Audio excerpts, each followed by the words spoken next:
Deep Diving.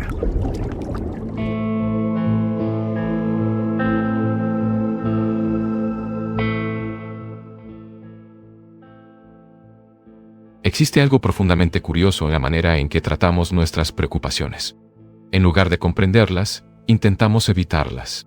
Y ese intento de huida, aunque parece aliviar momentáneamente, solo prolonga el conflicto. La mente busca distracciones. Va al templo, al cine, a la lectura, al ruido constante. Pero el problema permanece intacto, esperando silenciosamente nuestro regreso. Esto plantea una cuestión esencial. Si no podemos evitar aquello que nos inquieta, ¿por qué insistimos en huir? La preocupación nace cuando la mente se fija repetidamente en un problema. No es el hecho en sí lo que perturba, sino el movimiento continuo del pensamiento en torno a él. Ese movimiento desgasta, debilita y, paradójicamente, impide cualquier solución real. Cuando alguien se preocupa por un examen, por ejemplo, no está solo estudiando. Está atrapado en un ciclo de miedo, expectativa y tensión. La mente pierde claridad y en el momento decisivo se vuelve incapaz de actuar con lucidez. Esto revela algo fundamental. Una mente ocupada es una mente incapaz de comprender. La mente, como suele entenderse, no es algo abstracto y distante. Está compuesta por todo aquello que acumulamos. Experiencias, recuerdos, enseñanzas, miedos, deseos. Todo esto forma el campo de la mente. No solo observa el mundo, sino que también lleva capas profundas de impulsos inconscientes, ambiciones y conflictos. Esta acumulación constante crea un estado de ocupación permanente. Y es precisamente esa ocupación lo que impide la comprensión. Una mente constantemente llena, ya sea de pensamientos elevados o triviales, permanece limitada. No ve el problema de forma nueva. Solo lo interpreta a través del pasado. Por eso, una mente ocupada vuelve cualquier problema pequeño, superficial, repetitivo. En cambio, una mente desocupada, silenciosa, sin esfuerzo, tiene frescura. Y en esa frescura existe la posibilidad de ver con claridad. Pero hay otro aspecto aún más profundo, el autoconocimiento. Conocerse a uno mismo no es un concepto filosófico abstracto, es una observación directa. Así como uno se mira en el espejo para ver su rostro, existe un espejo donde se puede ver la totalidad del propio ser. Ese espejo es la relación. En la forma en que tratamos a las personas, revelamos quiénes somos. Con quienes pueden beneficiarnos, somos amables. Con quienes no ofrecen nada, muchas veces somos indiferentes. Esa diferencia expone la falsedad de nuestros valores. La relación con los demás, con la naturaleza, con las ideas y pensamientos, revela continuamente lo que somos. No lo que nos gustaría ser, sino lo que realmente somos. Y esa observación, sin juicio, es el inicio de un proceso extraordinario. Verse como envidioso, irritado, ambicioso o temeroso, sin intentar cambiar inmediatamente, es un descubrimiento profundo. A partir de esa percepción, algo comienza a transformarse. El autoconocimiento no tiene fin. Se profundiza indefinidamente. En este punto surge otra pregunta. ¿Necesitamos a alguien que nos guíe en este proceso? La dependencia de un guía, de un gurú o de una autoridad crea un problema sutil. Cuando dependemos de alguien para inspirarnos, inevitablemente surge el miedo de perderlo. Y donde hay miedo, no hay verdadera comprensión. La vida, por sí sola, ofrece infinitas posibilidades de aprendizaje. Un gesto, una discusión, la caída de una hoja, la muerte de un animal. Todo puede despertar reflexión. Pero esto exige atención. Exige una mente que observa sin buscar dirección externa. Cuando se sigue a alguien se pierde la capacidad de ver directamente. Otro conflicto esencial en la vida humana es la contradicción interna. Desear una cosa y actuar en otra dirección crea división. Esa división genera sufrimiento, confusión y desgaste. Cuando alguien desea profundamente un camino, pero se somete a expectativas externas, surge un estado continuo de conflicto. Y en ese estado, no hay claridad. La resolución no está en conciliar opuestos, sino en comprender profundamente lo que realmente se desea. Cuando hay claridad total, la acción se vuelve directa. No hay división entre lo que se es y lo que se hace. En ese estado, existir y actuar se convierten en un solo movimiento. También existe una cuestión delicada, el llamado deber. Muchas veces el deber es solo una construcción social, un conjunto de expectativas impuestas por padres, sociedad o tradición. Cuando alguien actúa solo por deber, sin comprensión o amor, esa acción pierde profundidad. Se vuelve mecánica, sin significado. Pero actuar con claridad, incluso ante dificultades, exige algo raro. Coraje. Coraje para enfrentar el miedo, el rechazo, la inseguridad. Y es en ese punto que ocurre algo inesperado. Cuando alguien realmente sabe lo que quiere, la vida responde. Surgen caminos. Aparecen personas. Lo imposible comienza a reorganizarse. Pero eso solo ocurre cuando no hay vacilación. Por último, hay una reflexión aún más profunda. El deterioro de la mente. El cuerpo envejece naturalmente. Eso es inevitable. Pero, ¿por qué la mente envejece tan pronto? Se observa que muchos jóvenes ya tienen una mente cansada, insensible, condicionada. Esto ocurre por varios factores: miedo, presión, tradición, imitación. La imitación, en particular, juega un papel central. Al intentar encajar en patrones, la mente pierde vitalidad. Se vuelve predecible, repetitiva.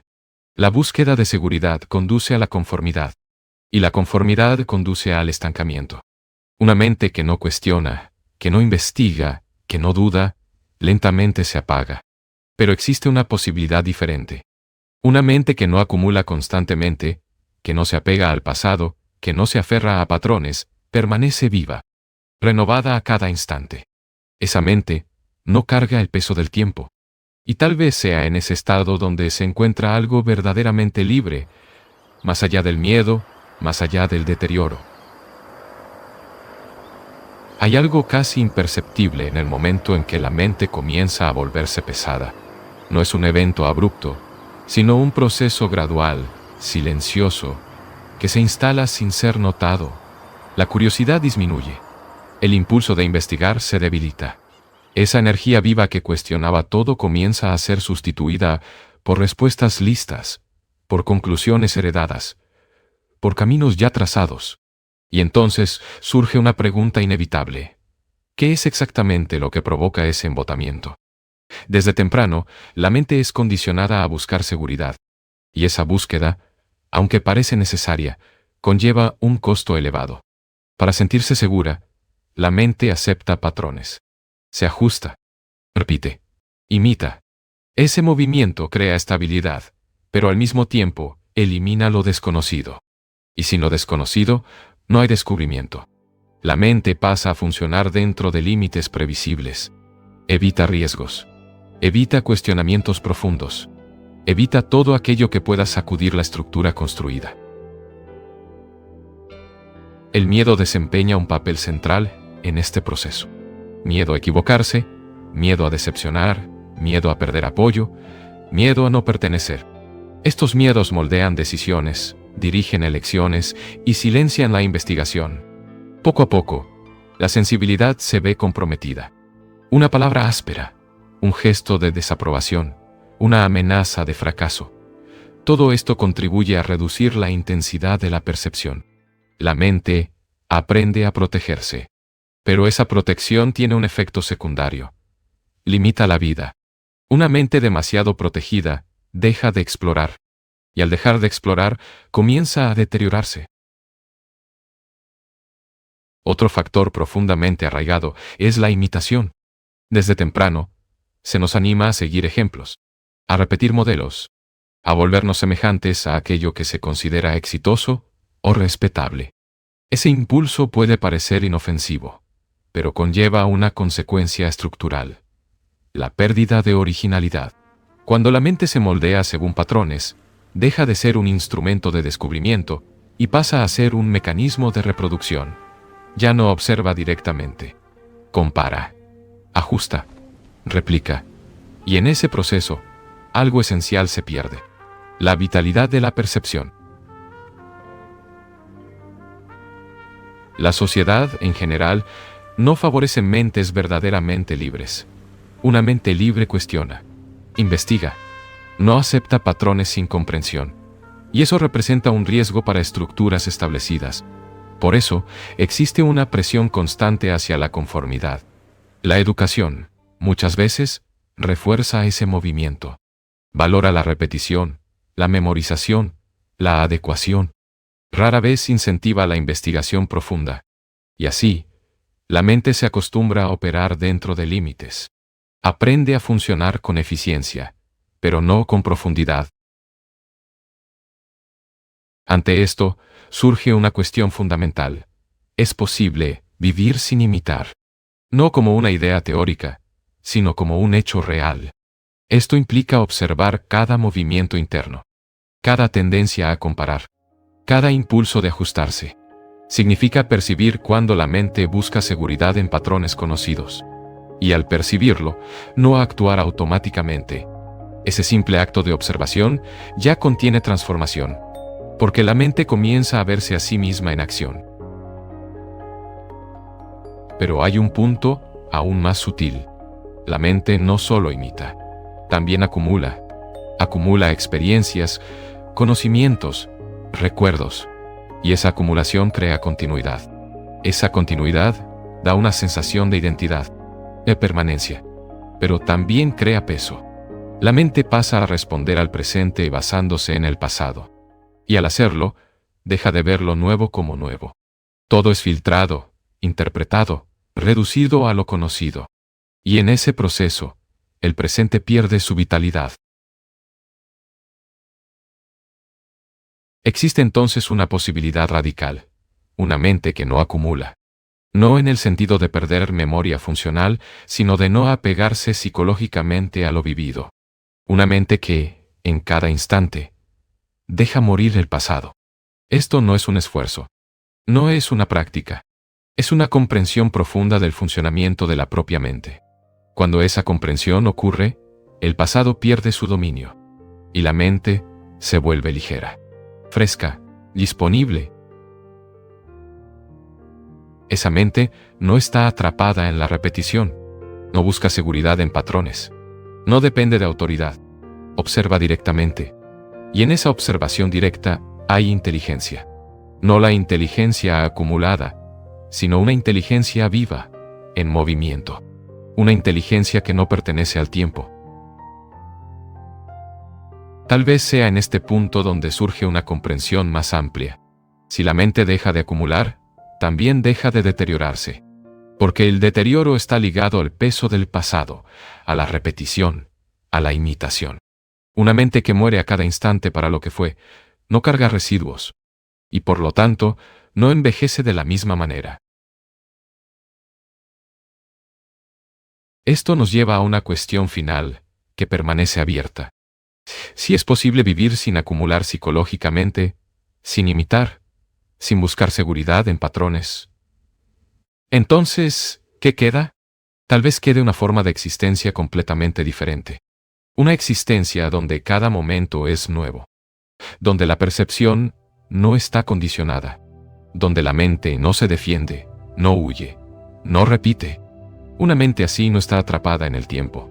Y tal vez sea en ese estado donde se encuentra aquello que siempre se ha buscado, no como idea, sino como realidad viva. Existe una tendencia casi automática a buscar métodos. Siempre que algo nos parece verdadero, surge inmediatamente la pregunta, ¿cómo aplicar esto en la práctica? Pero esa misma pregunta revela algo importante. Cuando existe un deseo real, intenso, total, no hay necesidad de método. La acción ocurre naturalmente. Nadie pregunta cómo jugar un juego que ama. Nadie busca instrucciones para aquello que realmente quiere hacer. Por lo tanto, cuando surge la duda sobre cómo poner en práctica, tal vez no haya un verdadero interés, sino solo una aceptación intelectual. Existe entonces una brecha entre pensamiento y acción.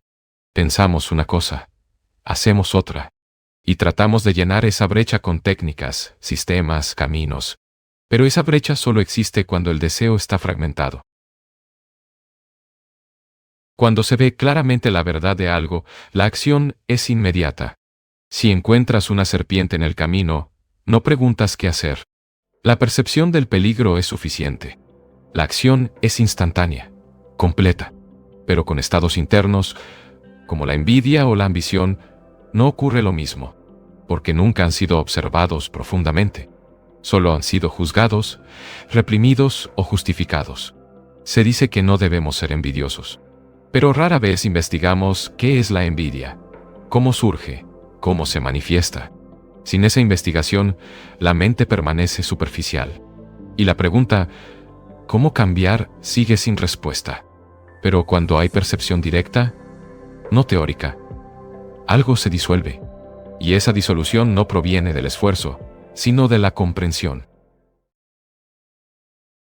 Esto nos lleva a otro punto crítico: el deseo. ¿Por qué nuestros deseos rara vez se realizan plenamente? Porque son incompletos, fragmentados, contradictorios. Deseamos algo, pero al mismo tiempo tenemos miedo. Queremos seguir un camino, pero buscamos seguridad en otro. Esa división crea conflicto.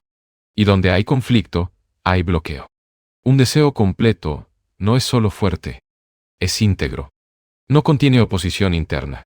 Y cuando hay totalidad, no existe obstáculo psicológico. Pero también hay una dimensión social en este problema. La sociedad no fomenta deseos completos. Al contrario, los controla. Los deseos alineados con el patrón son aceptados. Ambición, competencia, estatus. Estos se consideran normales, incluso deseables. Pero un deseo que nace de la totalidad del ser, que no encaja en el patrón, se vuelve peligroso, porque no puede ser controlado. Rompe estructuras. Y por eso suele ser reprimido, directa o indirectamente. Existe una diferencia fundamental entre llegar a ser y ser. El movimiento de llegar a ser se basa en la comparación, en alcanzar algo, en convertirse en alguien. Ese movimiento nunca termina. Siempre hay más que conquistar, más que alcanzar. Y por eso nunca hay plenitud. En cambio, el estado de ser no busca realización futura. Es completo en sí mismo.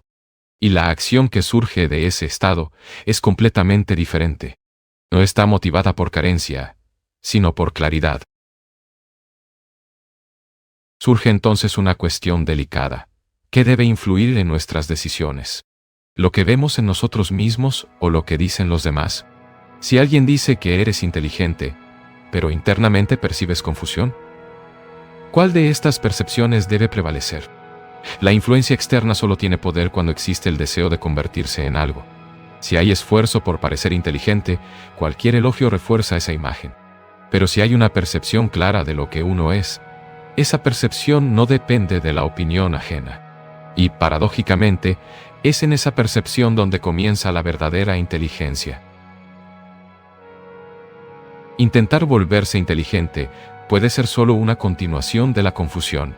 Pero comprender la propia limitación, sin huir de ella, inicia un proceso real de transformación. Lo mismo ocurre con cualquier estado psicológico. La avidez, por ejemplo, no desaparece al intentar ser no avaricioso. Ese esfuerzo solo crea conflicto. Pero cuando se investiga profundamente la naturaleza de la avidez, sin condena, algo cambia. La comprensión disuelve el problema, no el esfuerzo. También hay una cuestión interesante sobre el comportamiento. ¿Por qué reaccionamos de forma impulsiva y solo reflexionamos después? Porque rara vez estamos presentes en el momento del impulso. La ira surge, explota, se manifiesta, y solo después llega el arrepentimiento. Pero si hay atención en el instante exacto en que la emoción surge, sin juicio, esa emoción pierde fuerza rápidamente. Esa atención es rara, porque exige presencia total. Otro aspecto importante es el hábito. Cuando alguien, siendo aún joven, ya está condicionado por hábitos, eso indica algo profundo. El hábito reduce la sensibilidad, automatiza la vida, y una mente automatizada comienza a perder vitalidad. No importa si el hábito es pequeño o grande. El problema no está en el objeto, sino en la dependencia. Una mente dependiente camina lentamente hacia el estancamiento. Y quizá ninguna imagen describe esto con tanta claridad como la del río y la zanja. El río está en constante movimiento. Profundo, vivo, impredecible. La zanja, en cambio, separada del flujo, contiene agua estancada. Sin vida, sin renovación. Así también es la mente. Cuando busca seguridad, permanencia, estabilidad absoluta, se separa del flujo de la vida. Crea un espacio aislado donde todo parece controlado. Pero ese control tiene un precio: el estancamiento. La vida, por su propia naturaleza, es impermanente. Todo cambia. Todo se transforma. Nada permanece igual. Pero la mente se resiste a este hecho. Desea continuidad. Desea que el placer dure y que el dolor desaparezca rápidamente. Desea permanencia en las relaciones, en los logros, en la identidad. Y al buscar esa permanencia, construye barreras. Barreras de creencias, tradición, ideología, apego. Esas barreras crean una ilusión de seguridad, pero también crean separación. Y donde hay separación de la vida, hay conflicto.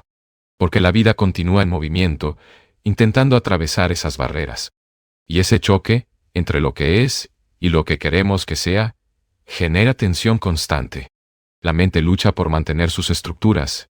La vida insiste en disolverlas. Entonces surge una posibilidad radical. ¿Y si la mente dejara de buscar permanencia? ¿Y si aceptara la impermanencia no como una idea, sino como un hecho? Eso significaría vivir sin garantías psicológicas, sin apoyo fijo, sin identidad rígida. Un estado que, a primera vista, parece inseguro, pero tal vez sea el único estado verdaderamente vivo. Una mente que no construye muros no necesita defenderlos. Una mente que no busca permanencia no teme el cambio. Una mente que no acumula psicológicamente no se deteriora. Esa mente está en movimiento con la vida. Y en ese movimiento hay algo profundamente creador. No en el sentido de producir algo externo, sino de vivir con intensidad, con claridad, con sensibilidad. Lo que escuchaste aquí puede no tener sentido inmediato. Y está bien. Porque ciertas comprensiones no se piensan, se perciben. Suscríbete al canal y sigue observando. Porque cuanto más profundizas, más percibes lo que siempre estuvo ahí.